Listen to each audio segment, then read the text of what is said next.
आदरणीय अध्यक्ष महोदय,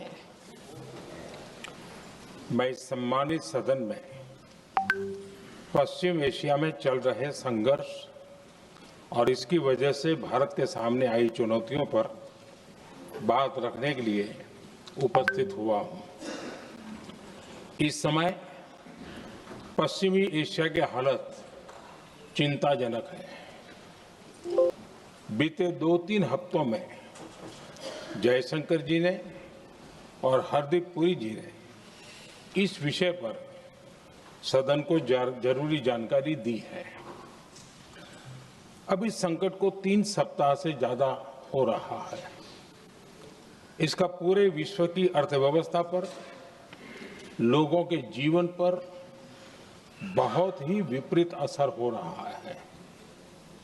इसलिए पूरी दुनिया इस संकट के जल्द से जल्द समाधान के लिए सभी पक्षों से आग्रह भी कर रही है। अध्यक्ष महोदय, भारत के सामने भी इस युद्ध ने अप्रत्याशित चुनौतियां खड़ी कर दी हैं। ये चुनौतियां आर्थिक भी हैं, नेशनल सिक्योरिटी से जुड़ी भी हैं और मानवीय भी है। युद्धरत और युद्ध से प्रभावित देशों के साथ भारत के व्यापक व्यापारिक रिश्ते हैं। जिस क्षेत्र में युद्ध हो रहा है वो दुनिया के दूसरे देशों के साथ हमारे व्यापार का भी एक महत्वपूर्ण रास्ता है। विशेष रूप से कच्चे तेल और गैस की हमारी जरूरतों का एक बड़ा हिस्सा यही क्षेत्र पूरा करता है। हमारे लिए ये रीजन एक और कारण से भी अहम है। लगभग 1 करोड़ भारतीय खाड़ी देशों में रहते हैं और वहां काम करते हैं। वहां समंदर में जो कमर्शियल शिप चलते हैं उनमें भारतीय क्रू मेंबर्स की संख्या भी बहुत अधिक है। ऐसे अलग अलग कारणों के चलते भारत की चिंताएं स्वाभाविक रूप से अधिक है।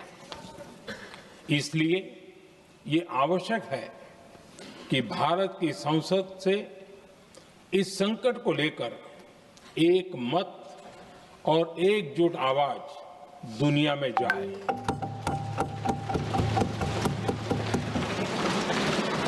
अध्यक्ष जी, जब से ये युद्ध शुरू हुआ है तब से ही प्रभावित देशों में हर भारतीय को जरूरी मदद दी जा रही है।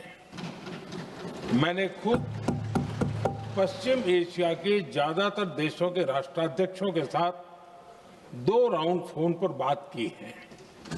सभी ने भारतीयों की सुरक्षा का पूरा आश्वासन दिया है। दुर्भाग्य से इस दौरान कुछ लोगों की दुखद मृत्यु हुई है और कुछ घायल हुए हैं। ऐसे मुश्किल हालात में परिवारजनों को आवश्यक मदद दी जा रही है। जो घायल है उनका बेहतर इलाज सुनिश्चित कराया जा रहा है। अध्यक्ष जी, प्रभावित देशों में हमारे जितने भी मिशन हैं वो निरंतर भारतीयों की मदद करने में जुटे हैं। वहां काम करने वाले भारतीय हो या फिर जो टूरिस्ट वहां गए हैं, सभी को हर संभव मदद दी जा रही है। हमारे मिशन नियमित रूप से एडवाइजरी जारी कर रहे हैं। यहां भारत में और अन्य प्रभावित देशों में 24/7 कंट्रोल रूम और आपातकालीन हेल्पलाइन स्थापित की गई है। इनके माध्यम से सभी प्रभावितों को त्वरित जानकारी दी जा रही है। अध्यक्ष जी, संकट की स्थिति में देश विदेश में भारतीयों की सुरक्षा हमारी बहुत बड़ी प्राथमिकता रही है। युद्ध शुरू होने के बाद से लेकर अब तक 3,75,000 से अधिक भारतीय सुरक्षित भारत लौट चुके हैं। ईरान से ही अभी तक लगभग 1,000 भारतीय सुरक्षित वापस लौटे हैं। इनमें 700 से अधिक मेडिकल की पढ़ाई करने वाले युवा हैं। खाड़ी देशों में भारतीय स्कूलों में हजारों विद्यार्थी पढ़ते हैं। सीबीएसई ने ऐसे सभी भारतीय स्कूलों में होने वाली कक्षा 10वीं और 12वीं की निर्धारित परीक्षाओं को रद्द कर दिया है। इन बच्चों की पढ़ाई निर्बाध चलती रहे, इसके लिए सीबीएसई उचित कदम उठा रही है। यानी सरकार संवेदनशील भी है, सतर्क भी है और हर सहायता के लिए तत्पर भी है। माननीय अध्यक्ष जी, भारत में बड़ी मात्रा में कच्चा तेल, गैस और फर्टिलाइजर जैसी अनेक जरूरी चीजें हॉर्मुज स्ट्रेट के रास्ते से आती हैं। युद्ध के बाद से ही हॉर्मुज स्ट्रेट में जहाजों का आना जाना बहुत चुनौतीपूर्ण हो गया है। बावजूद इसके हमारी सरकार का ये प्रयास रहा है कि पेट्रोल, डीजल और गैस की सप्लाई बहुत ज्यादा प्रभावित न हो, देश के सामान्य परिवारों को परेशानी भी कम से कम हो, इस पर हमारा फोकस रहा है। हम सभी जानते हैं, देश अपनी जरूरत की 60% एलपीजी आयात करता है। इसकी सप्लाई में अनिश्चितता के कारण सरकार ने एलपीजी के डोमेस्टिक उपयोग को प्राथमिकता दी है।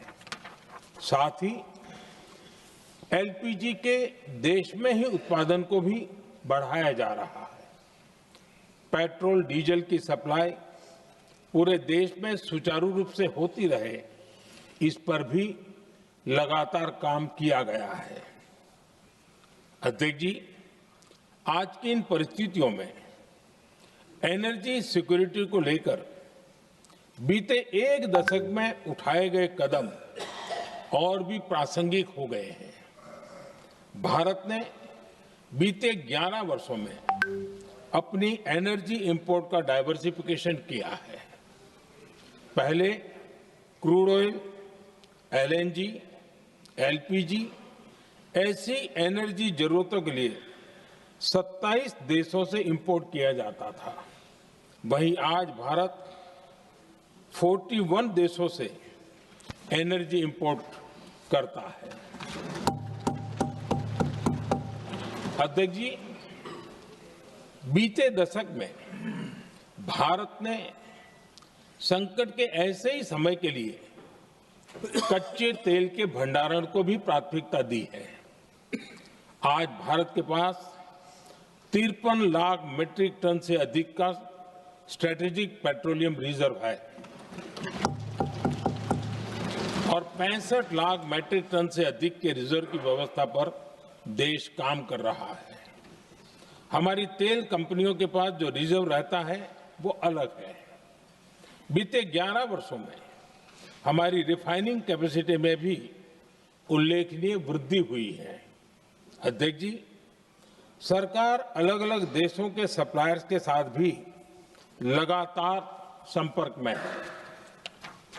प्रयास ये है कि जहां से संभव हो वहां से तेल और गैस की सप्लाई होती रहे।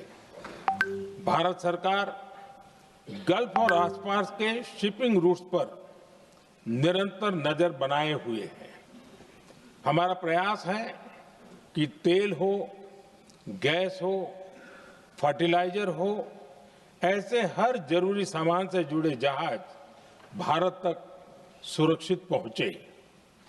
हम अपने सभी वैश्विक सहयोगियों के साथ निरंतर संवाद कर रहे हैं